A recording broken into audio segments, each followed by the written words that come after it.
안녕하세요. 여러분들에게 치과 상식을 쉽고 재미있게 알려드리는 최소 침습 임플란트 학회 아미의 선임연구원 배안입니다.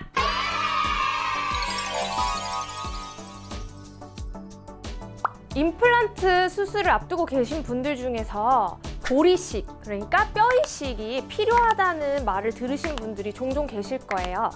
그래서 저는 오늘 이 뼈이식이 왜 필요한지, 그리고 이 뼈들의 과연 출처가 어디인지 여러분들에게 알려드리려고 합니다.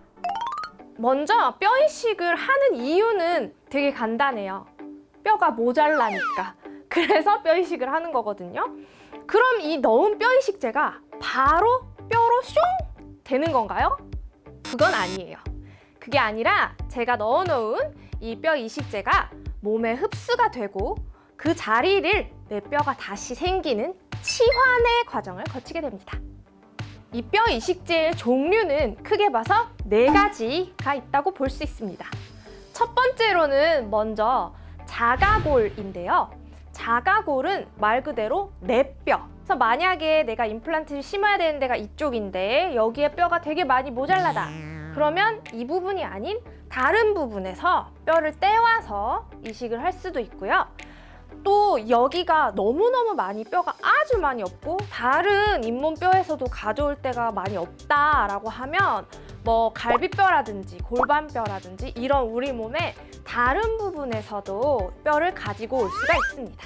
이 자가골은 당연히 자기 자신의 뼈이기 때문에 면역 반응이 없고 빨리빨리 뼈가 될 수 있다는 이런 장점이 있지만 다른 데서 가져와야 되니까 임플란트 수술을 하는 그 자리가 아닌 다른 곳, 어쩌면 갈비뼈나 골반뼈 이런 데까지도 수술을 한 번 더 해야 될 수도 있다는 단점이 있습니다.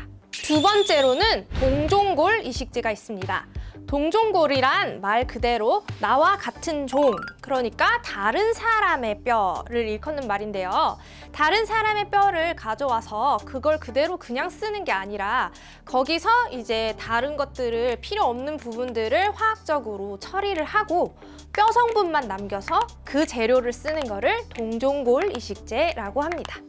세 번째로는 이종골 이식제가 있어요.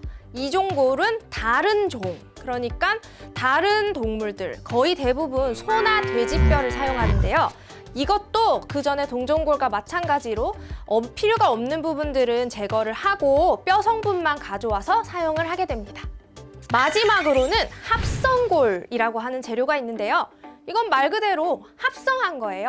어떤 다른 생물의 뼈에서 뼈 성분을 가져오는 것이 아니라 그냥 실험실에서 뼈 성분을 합성해서 만든 재료가 합성골 이식제입니다.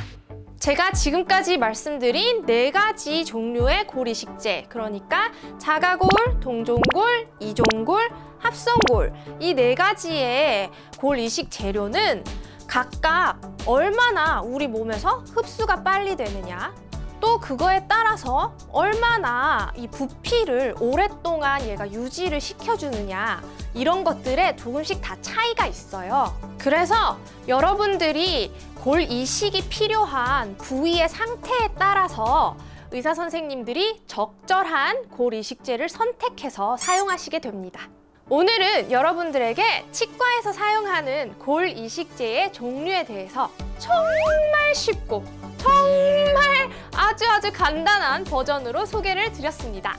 이 영상이 도움이 되셨다면 구독과 좋아요 부탁드립니다. 안녕!